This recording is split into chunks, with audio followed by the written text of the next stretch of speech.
Hey, party people. So, are online courses really dead? Are they still alive? Is the death of the online course the reason why your course isn't selling? Courses have become kind of a dirty word in the online business industry. There are entire threads dedicated to course buyer remorse. So, what does that mean for you and your online courses? In this video, we're going to answer the question, are courses dead? And by we, I mean me. I'm Dr. Catrina Mitchum, founder of Catrina Mitchum Learning Design, and I have a background in instructional design and user experience research. So what all that means is buyers are more savvy. It is not just the economy. People have got laundry lists of courses. They have online courses that they bought. Sometimes they paid a lot of money for them. Sometimes they were free, but they didn't finish them, or they didn't reach the goal that they were trying to reach, or the course otherwise left them could have left them more confused than when they started. A lot of different reasons why a course doesn't support the person that's taking it. So I transitioned out of higher education into my own business, and when I did that, I took a course, and it was terrible. It was a collection of videos in multiple different modules that were all spread out. There was no clear where to start. The navigation was horrible. There was no application. It was just hours and hours of somebody talking to me, talking at me, not even with me. And that's what made me want to do this, because there is an entire field of research called learning science that can point us in a direction where we are designing learning experiences that will help people actually make those changes that they want to make. And so course has become a bit of a dirty word because of this, because we have been packaging videos, we've been packaging content and selling that as a course. But in learning science, we know that information delivery does not equal learning. We can't pour information into someone's head. We can't just deliver the content and have them understand. Think about reading a book, and let's pretend it's a book that you actually want to learn something from. When you're reading it, you're taking notes in the margins. You are writing down notes on a piece of paper. If it's a library book, that's me today. And if you're doing that, then you're engaging with the content. And that's a piece that is missing from a lot of these videos. That and the application. So we have content consumption. We have content engagement, where we're processing the information that we're getting and figuring out how we're going to use it. And then we actually use it. And those are the things that actually lead to real learning. And real learning needs to happen in order for change to happen. And people buy courses. They go to anything labeled a course in order to learn for a change. They want to change something. That's why they're trying to learn something. So when we have all of these courses that have become basically a paywalled YouTube, that's just a list of videos, sometimes there's connections between the videos and sometimes there's not. Sometimes there might be a PDF workbook, but there's no connection between the video and the workbook, right? There's no clear, like, this is how we're applying it, or this is how I'm having you engage. So this history of calling a video vault a course is why we are where we are today. And so people don't like that anymore. They're coming to realize that that isn't a good way to learn, because they're not actually learning. So 1, we're not creating courses for learning.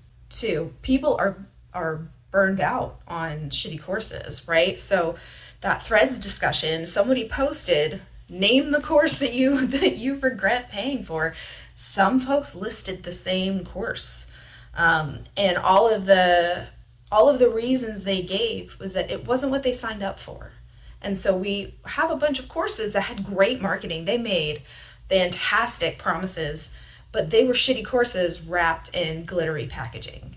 Now, I'm not going to call out what courses were being shared in that particular thread, but the fact that there is an entire thread with hundreds of thousands of responses should be a good indicator. That type of course is not going to cut it anymore. The promise of what's going to happen needs to actually match what's in the course. And in order to do that, you need to design courses for learning, not just for content consumption. And so online course buyers, they buy that first course and they don't make their way through it. Everyone's telling them, oh, well, it's because you weren't motivated enough, or you didn't make the time to do it. There was another discussion where someone was blaming themselves for not being able to complete this program that she had paid for. And it was because she didn't have time to sit through hour-long videos. And she thought it was her fault. Hour-long videos of just someone talking at you and delivering content is not how people learn. There need to be breaks. Things need to be broken up into smaller chunks. Even complex information. And if you can't break complex information down, then you should either do something else or get some help. So we've got a bunch of serial course buyers at this point because they've kept blaming themselves for not being able to finish the course or not being motivated enough to get it done or not making the time. And so people have like a collection at this point of courses that they never finished, that they're blaming themselves for not doing. And so they're at the point where they're stopping, right? They're not wanting to buy anymore because they don't want to keep buying courses that they're not actually going to complete, that they're not going to get to the goal. And this is going to be impacting courses going forward. People are not going to buy a course that's not going to upfront show them how they're going to reach that goal that they're trying to get to. So we've had a disconnect, right? Online courses, for a long time, it was acceptable to just throw videos into a course platform and maybe include some PDFs for applying the things, with no real clear connection between those.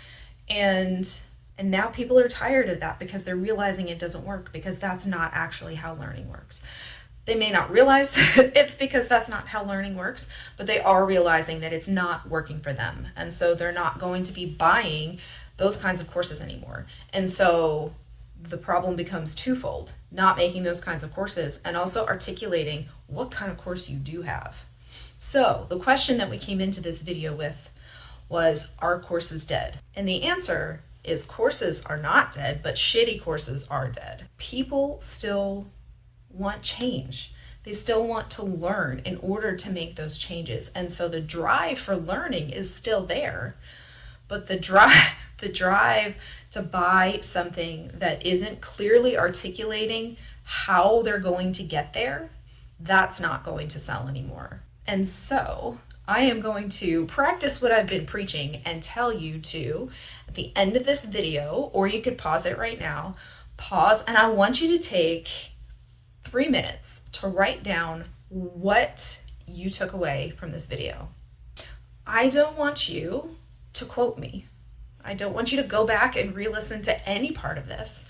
I want you to just write down what the main takeaway was and how you're going to use that main takeaway to improve what you've got going on. Take a hard look at what your course is and what it's doing and how it is or isn't helping. So you might need 5 minutes instead of 3, adding that last bit on. I want you to put it in your own words. That is one way to retain information, that act of putting it in your own words. So are courses still alive in 2025? Yes, the right courses will be. Want to get into the weeds behind why you need to create good courses? Click on my next video. If it's not there yet, stay tuned. It will be out next week.